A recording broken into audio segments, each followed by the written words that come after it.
आप सुन रहे हैं कहानी इस कदर प्यार है, भाग 8। अभी तक आपने सुना कि नीमा को हॉस्पिटल में एडमिट होने के बाद देव बहुत ही परेशान था। उसकी परेशान हालत को देखते हुए कार्तिक उसे अब घर के लिए गलियारे से निकल ही रहा था कि कोई भगदड़ सी मच गई, जिससे दोनों ठहर कर उस ओर देखते हैं। उनकी आंखें डॉक्टर और नर्स को तेजी से इधर उधर जाते हुए देख रहे थे और कुछ आवाज़ें जो उनके कानों से टकराई। जल्दी करो, लड़की की हालत नाजुक है, पुलिस को भी इन्फॉर्म कर दो जल्दी से। उस पल के वातावरण में कोई हड़बड़ी सी सनसनी की तरह दौड़ गई कि देव को लगा अब उसकी देह भी आत्मा विहीन हो चली है। वह निढाल होता वहीं गिर पड़ा। कार्तिक उसे संभालता है और देव बेंच के किनारे निस्तेज पड़ा किसी शून्य में समाता चला जा रहा था। देव को पता भी नहीं चला कि किस बेख्याली की स्थिति में कार्तिक उसे घर छोड़कर वापस चला गया और कितनी देर अपने बिस्तर पर आंख खोले हुए पड़ा रहा। सारी रात जैसे उसकी प्रतीक्षा की घड़ी थी। वह खुद से ही पूछ रहा था कि अगर बिछड़ना ही है तो ईश्वर ने मिलवाया ही क्यों वे उस अनजाने चेहरे से अपना ध्यान नहीं हटा पा रहा। उसकी उदासीनता से आखिर उसके दिल की धड़कनें क्यों मध्यम पड़ने लगी। प्रश्नों की खो में समाते देव को ख्याल ही नहीं रहा कि माँ कब से कमरे में आई और उसे पुकारती वहीं खड़ी अपनी बंद पलकों को देखती रही, जिनके पीछे अनंत जगराता समाया हुआ था। रात कैसी आंखों में बीत गई। सुबह वे उठकर बैठा ही था कि माँ मंदिर जाने से पहले उसे देखने आ पहुंची। कैसा है बेटा? कल रात खाना भी नहीं खाया, बहुत परेशान दिख रहे हो, क्या हुआ? माँ उसका चेहरा सहलाती, उसकी आंखों में झांकती, उसके मन की परतें उघाड़ना चाहती थी। तब से परेशान देव वाकई इस स्नेह से पिघलते हुए माँ का हाथ पकड़ते बस माँ को पुकार पाया और बाकी का दर्द उसकी आंखों में झिलमिला कर रह गया। आज कड़ी चतुर्थी है, विघ्नहर्ता तुम्हारे सारे कष्ट हरेंगे, कहती हुई माँ अपनी थाली से कोई धागा उठाती उसकी ओर बढ़ाती हुई कहती है, इन्हें अपने साथ रखो, इससे तुम्हारे सारे कष्ट दूर होंगे। माँ की ममतामयी मुस्कान में मानो वाकई कोई जादू था कि उस पल का बेचैन मन सुकून से मुस्कुरा उठा। अब लॉकेट अपनी मुट्ठी में लिए वे माँ को जाता हुआ देखता है। फिर तुरंत ही उठकर मुंह हाथ धोकर बाहर की ओर निकल गया। माँ उसे नाश्ते के लिए रोकना चाहती थी पर रोक नहीं पाई। किशोर भी नाश्ता लिए खड़ा रह गया। बस उसका मौन देव की दुआ कबूल हो जाने को मन ही मन प्रार्थना कर उठा। हॉस्पिटल पहुंचकर उसे कोई अलग खबर नहीं मिली। नीमा अभी भी आईसीयू में थी और डॉक्टर नर्स अभी भी इधर उधर भाग दौड़ कर रहे थे। फिर से देव उसी कांच के शीशे के पास आकर खड़ा होता अपना चेहरा जमीन की ओर झुका लेता है, मानो मंदिर में खड़ा दुआ मांग रहा हो। समय बीतता रहा और हॉस्पिटल में अपनी रोजाना की चहलकदमी चलती रही। देव बस बीच बीच में अपनी कमीज की जेब में रखे लॉकेट को हथेली में निकालकर आंखें बंद कर लेता। तभी अपने कंधे पे पड़ते दबाव से वह पीछे पलट कर देखता है। भाई तू कब आया? सुबह से फ़ोन मिला रहा हूँ, तू उठाते ही नहीं। मुझे लगा तू यहीं मिलेगा पक्का। कैसी है अभी? लापरवाही से पूछता कार्तिक अपनी मुट्ठी में फंसे चने को मुंह में डालता देव की ओर देखता है।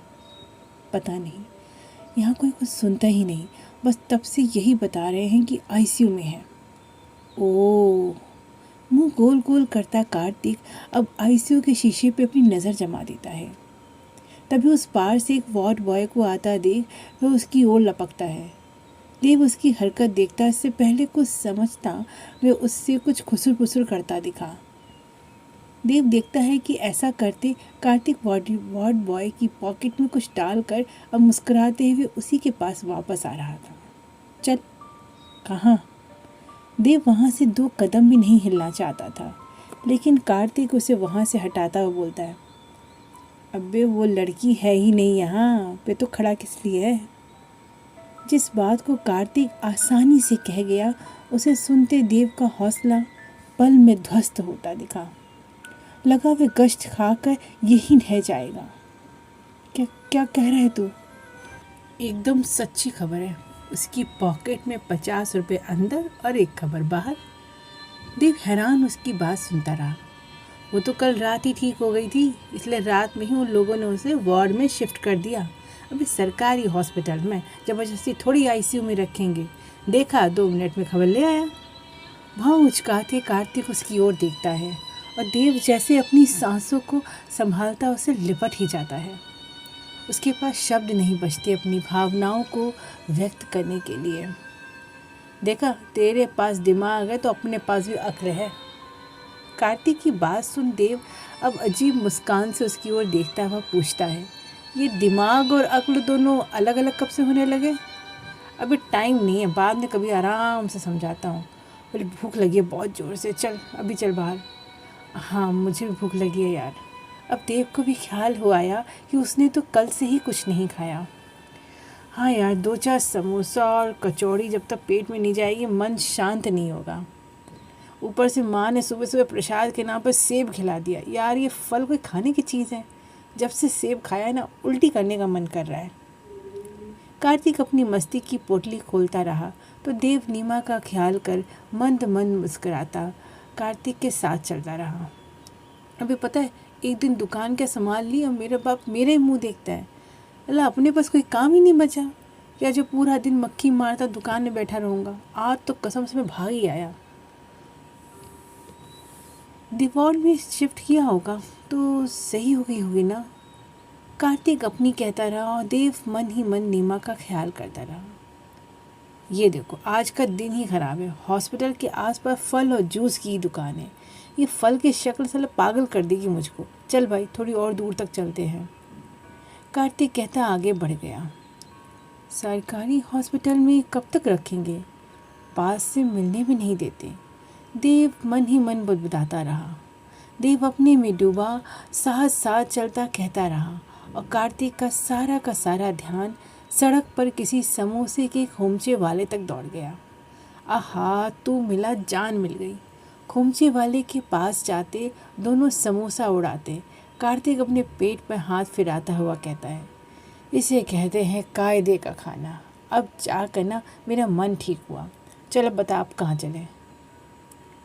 कार्तिक को लगा था देव फिर ताल की ओर जाने या अपने पिता की दुकान तक जाने को कहेगा, पर इसकी सोच से विपरीत देव फिर से हॉस्पिटल की ओर बढ़ जाता है। मन मारे उसे भी उसके पीछे पीछे जाना पड़ता है। हॉस्पिटल में पहुंचते वे दोनों जल्दी ही वार्ड ढूंढते पता लगाते किसी जनरल वार्ड के अंदर आते हैं। सरकारी हॉस्पिटल की सारी अव्यवस्थाओं के एक साथ उन्हें दर्शन हो जाते हैं।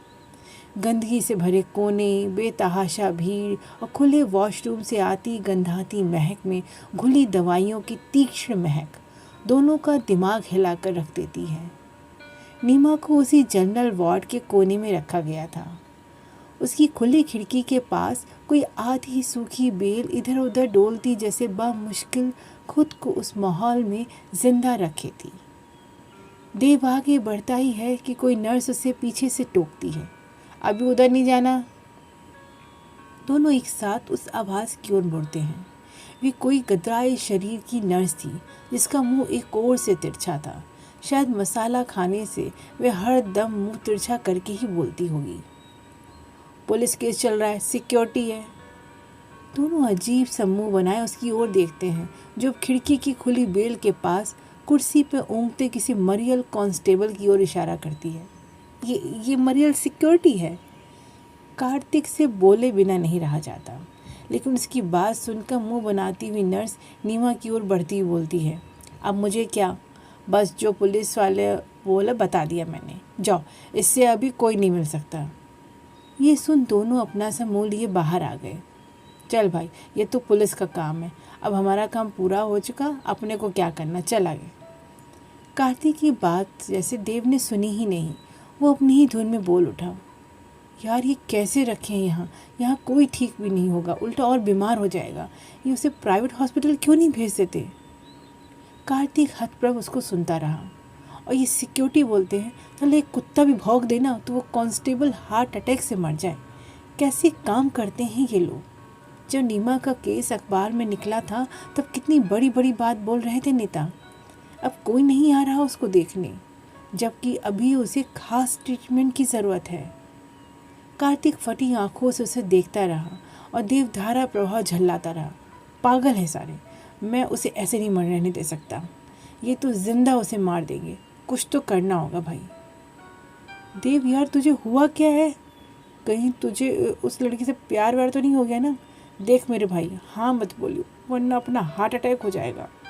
एक तू ही मेरा दोस्त है, वो भी किसी और का हो गया तो मेरा क्या होगा। कार्तिक सच में देव की आंखों को पढ़ने की कोशिश करने लगा, जहाँ कुछ बदले हुए भाव थे जिन्हें अभी तक वे देखकर भी अनजान बना हुआ था। कार्तिक का डर साकार रूप में उसके सामने था और देव की नज़र वार्ड की ओर जाते एक वार्ड बॉय की ओर थी। कार्तिक देखता रह गया और देव उसके पास दौड़कर पहुंच गया। देव उससे इल्तिजा कर रहा था और वार्ड बॉय अपनी खाली पॉकेट पर हाथ डालता एक नज़र कार्तिक की ओर देखता तो दूसरी नज़र देव पर डालता है। ये समझते देव जल्दी से अपनी पॉकेट में हाथ डाल कुछ ढूंढने लगता है, पर कुछ चिल्लर नोट के अलावा उसके हाथ कुछ नहीं आता। तो उसी फुर्ती से वे कार्तिक के पास आता, उसकी पॉकेट में हाथ डाल जो हाथ आता है उसे मुट्ठी में लिए फिर वार्ड बॉय की तरफ बढ़ता, सब उसकी पॉकेट के हवाले करता हुआ उसके सामने खड़ा हो जाता है। वार्ड बॉय अब तक उसकी मंशा जान चुका था, इससे बिना लाग लपट के वे बोलता है, देखो भाई ये है अंडर पुलिस केस, ज़्यादा कुछ तो नहीं कर सकता। हाँ इतना बता दूँ, लड़की ठीक है और अगर कोई रिश्तेदार ने दावा नहीं किया तो इसे जल्दी ही सुधार कर भेजने वाले हैं। ठीक है, मतलब अभी कहाँ ठीक है, उसे खास इलाज की ज़रूरत है। तो भाया ये सरकारी अस्पताल है, इतना ही हो पाएगा।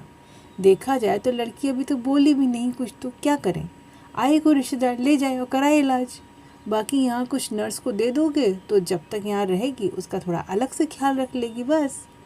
वार्ड बॉय अपना आखिरी शब्द यूँ ख़त्म करते वहाँ से ऐसे निकलने लगा जैसे इतने पैसे का इतना ही बोलना बनता है। देव उसे रोकता रह गया पर वे आगे बढ़ गया।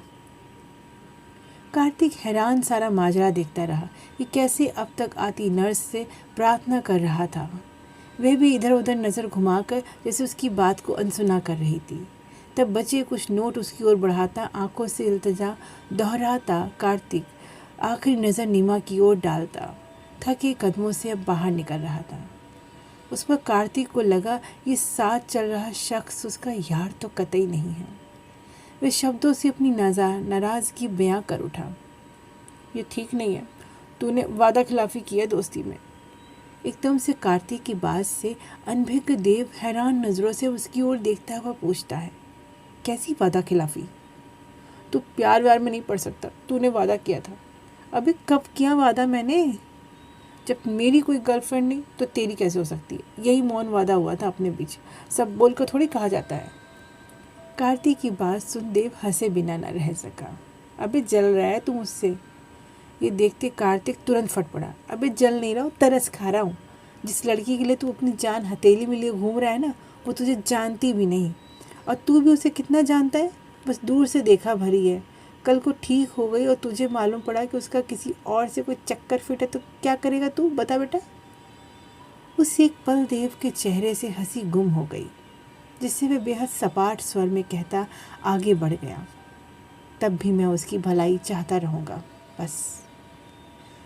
घर वापस आते वे उसी मनोभाव में लिपटा उदास बना रहा। आखिर उसके बस में था ही क्या।